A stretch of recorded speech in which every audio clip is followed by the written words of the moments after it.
कल उड़ीसा में बहुत ही एक दर्दनाक ट्रेन एक्सीडेंट हुआ और मुझे लगता है कि पूरा देश जो है इस समय शोक में है। लेकिन दुख की बात ये है कि हम अचानक देख रहे हैं कि सब पार्टीज़ के लोग एक दूसरे को ब्लेम करने में लग गए हैं, नीचे खींचने में लग गए हैं, but no one is thinking about the families of all these people who have gone through that.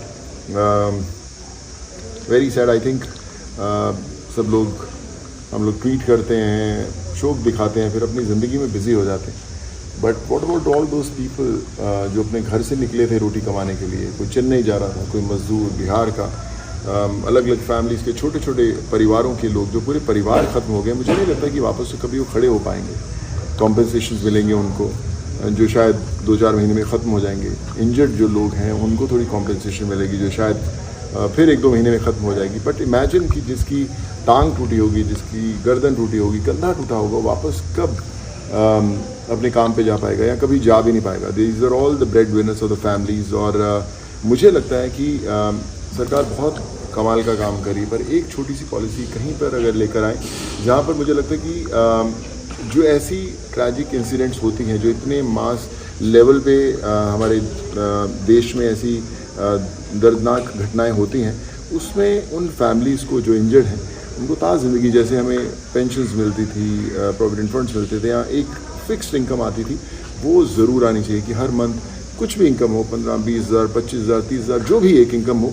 In families जो इंजर्ड हुए हैं फैमिलीज़ या जिनके परिवार वाले गए हैं, उनको एक फ़िक्स इनकम आनी ज़रूरी है ताकि वो चल सके, क्योंकि जो भी हम थोड़ी बहुत कॉम्पनसेशन देंगे वो ज़्यादा देर तक टिकने वाली नहीं है। और कोई भी कॉम्पनसेशन फैमिली का जो लॉस हुआ है उसको कभी पूरा नहीं कर पाएगी। तो आई वुड रिक्वेस्ट हाथ जोड़ के सब लोगों से कि आप मिलकर कुछ ना कुछ ज़रूर करें। जो स्टेट गवर्नमेंट्स हैं, जो सेंट्रल गवर्नमेंट्स हैं, बहुत कमाल का काम कर रही हैं, but together I think they should form certain kind of policies जो आगे तक एक एग्जांपल सेट कर पाएँ। और ख़ासकर उड़ीसा की जो इतनी बड़ी इंसिडेंट है उसमें हम लोग सब मिलकर साथ में खड़े हो पाएँ। आई थिंक सिर्फ सोशल मीडिया पे दुख दिखाने से कुछ नहीं होगा। एक रिलीफ फंड इकट्ठा होना चाहिए उन फैमिलीज़ के लिए, उन परिवार वालों के लिए। And I would say please make it happen. And सब पॉलिटिकल पार्टी से प्लीज़ एक दूसरे को मत ब्लेम करें, ब्लेम गेम मत खेलें, मत नीचे दिखाएं। I think it's time for all of us to stand with the families who have lost their loved once.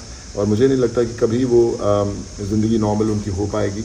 हम लोग शायद, जैसे मैंने बोला, कि हम लोग व्यस्त हो जाएंगे अपनी ज़िंदगी में, but it's very important to stand with them and show our support to them. So guys, please come together and let's try to do whatever best we can. Jai Hind.